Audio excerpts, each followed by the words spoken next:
विलक्षण और अद्भुत बजट इसलिए कहूँगा कि पहली बार प्राय क्या होता है कि 10 से 11% की बढ़ोतरी हर साल होती है। इस बारी माननीय मुख्यमंत्री महोदय ने, श्री मनोहर लाल ने, जो वित्त मंत्री के नाते बजट पेश किया, उसमें उन्होंने 88% वृद्धि कर दी। इसका मतलब है कि कृषि प्रधान के साथ साथ इस समय हरियाणा उद्योग की तरफ काफ़ी गंभीर है। उदाहरण के तौर पर आज से लगभग 2 वर्ष पहले कोविड के दौरान पहला प्रांत है हरियाणा।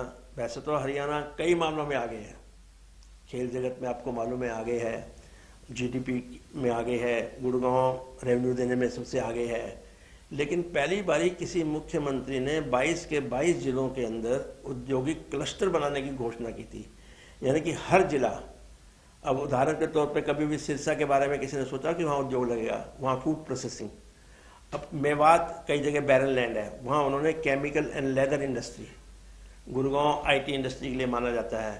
पहले टेक्सटाइल इंडस्ट्री के लिए पानीपत जाना जाता था, इस बार भिवानी को भी उसमें इंक्लूड किया गया है।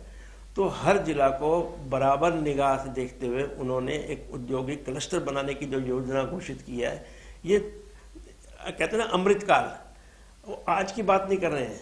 इस बजट के अंदर यदि आप गौर से पढ़ें फ्रॉम औद्योगिक पॉइंट ऑफ व्यू से, तो 25 साल अमृतकाल के दौरान क्या क्या होना है। जब 2047 में हम पहुंचेंगे, जब हम शतक पूरा हमारा हो जाएगा, उस समय हरियाणा की और भारत की क्या स्थिति होगी, उसको देखते हुए इन्होंने बजट पेश किया है। G20 समिट भारत में हो रहा है और भारत के साथ गुरुग्राम में उसको पहला बार मौका मिला है।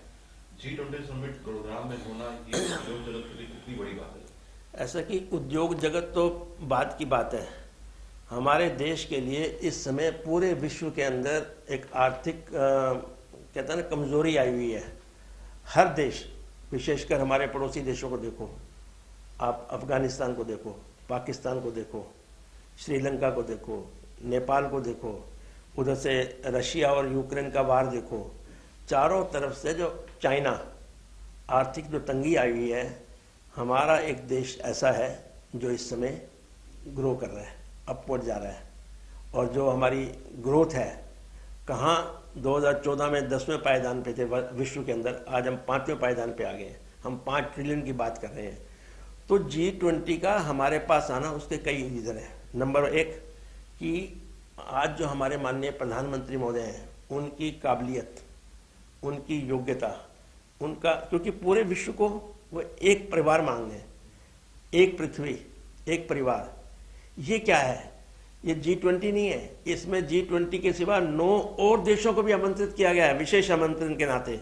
यानी कि इस समय 29 देश इसमें भाग ले रहे हैं। इसमें क्या होगा? इसमें होता है मंथन, जलवायु पे होगा, विज्ञान पे होगा, आर्थिक दृष्टिकोण से होगा।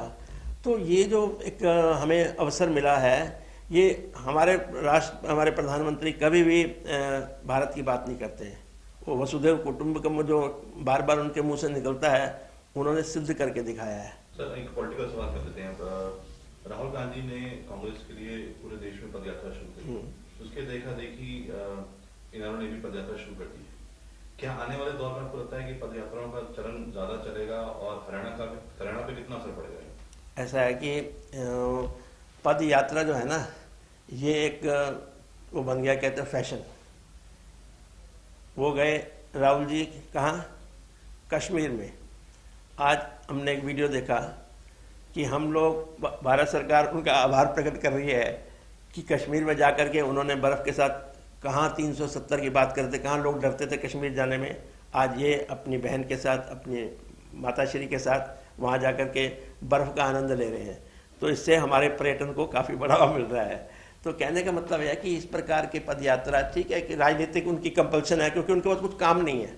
और हम चाहते हैं कि ईश्वर करे सदा कांग्रेस विरोधी दल में रहे, उनके लिए अच्छा है, देश के लिए हमारे लिए भी अच्छा है। तो इस प्रकार की पद यात्रा, जिसको एक औपचारिकता कह सकते हैं या दिखावा कह सकते हैं, बाकी उनकी पॉलिटिकल मजबूरियां हैं, उसके लिए हम उन्हें शुभकामनाएं दे सकते हैं। बाकी हरियाणा एक बड़ा स्थिर देश है, हरियाणा का एक अलग किस्म की वर्किंग है, हर मामले में हरियाणा आगे है। तो इसलिए हरियाणा के ऊपर कहते हैं ना, लोग आएंगे जाएंगे, समय बदलेगा, मौसम बदलेगा, लेकिन ईश्वर वहीं का वहीं रहेगा। तो हरियाणा के ऊपर इन चीज़ों का कोई असर होने वाला नहीं है। ये राजनीतिक समीकरण प्लस माइनस होते रहते हैं, तो इसलिए मैं नहीं समझता कि राजनीतिक दृष्टिकोण से इसके ऊपर कोई टिप्पणी भी देनी चाहिए। सर, अब आप मेयर टिकट के लिए भी दावेदारी कर रहे हैं जी। आपको टिकट मिलती है और अगर आप जीते हैं तो गुरुग्राम की जनता के लिए आप क्या ऐसी प्लानिंग कर रहे हैं कि उनको फायदा हो? ऐसा कि संगठन का जो सिपाही होता है ना, उसकी निजी प्लानिंग नहीं होती है, वो दिशा निर्देश लेता है अपने संगठन से। बाकी मैं, क्योंकि आज से 69 वर्ष पूर्व यहीं पैदा हुआ था, ये मेरी कर्म भूमि भी है, ये मेरी जन्मभूमि भी है, तो उस दृष्टिकोण से मुझे गुड़गांव का कोना कोना मालूम है। हालांकि पिछले एमसीजी में बहुत काम हुआ है, लेकिन इन चीज़ों का ये एवर एंडिंग काम है। पानी की समस्या है, सीवरेज की समस्या है, सफाई की समस्या है। तो इन बातों को देखते हुए मेरे पास पूरी रूपरेखा तैयार है। पहली बात तो आपका सवाल था कि मैंने मेयर के लिए अप्लाई किया। यहाँ मैंने अप्लाई किया है, इसमें निस्संदेह कोई नहीं है, क्योंकि मैं चाहता हूँ कि यदि मेरे इस शरीर से मैं अपने इस प्यारे से गुड़गांव की सेवा कर सकता हूँ एमसीजी के लिए, तो मेरे लिए एक फ़ख्र की बात होगी, गर्व की बात होगी। बाकी आगे क्या करना है ये संगठन डिसाइड करेगा।